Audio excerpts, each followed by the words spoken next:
നിന്നെ കണ്ടു കഴിഞ്ഞാൽ ഇവിടെ അച്ഛൻ കുഞ്ഞ് ലുക്ക് ഉണ്ടല്ലോ, നിനക്ക് ദൈവവിലി ഉണ്ട്, അങ്ങനെ പറഞ്ഞത്. പിന്നെ മുത്തിയമ്മ സെമിനാരിന് പോകുന്നതാണ് നല്ല കാര്യമാണ്. പിന്നെ ദേഷ്യമൊക്കെ കുറഞ്ഞോളും, അടി ഉണ്ടാക്കുന്നു കുറച്ച് കുറഞ്ഞോളും. പിന്നെ വീട്ടിൽ ഒറ്റയ്ക്കാന്നേ ഉള്ളൂ. എല്ലാവരോടും ചേർന്ന് നിൽക്കുന്ന ഒരു വ്യക്തിയായിരിക്കണം. ഞാൻ കണ്ട് പരിചയപ്പെട്ട വൈദികരെല്ലാവരും അത്തരത്തിലുള്ള വൈദികരാണ്. അവൻ്റെ 7ാം ക്ലാസ് മുതലുള്ള ആഗ്രഹമാണ് സെമിനാരി ചേരണം എന്നുള്ളത്. അന്നേരം ഞാനൊരു തമാശയായിട്ട് അതിനെടുത്തത്.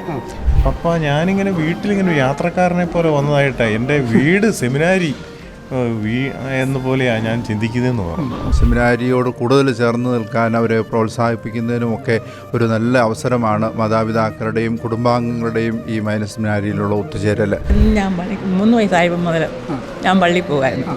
പള്ളി അന്നേരം അവൻ പറയും, മമ്മി എന്നെ വിളിക്കണമെന്ന് പറയും.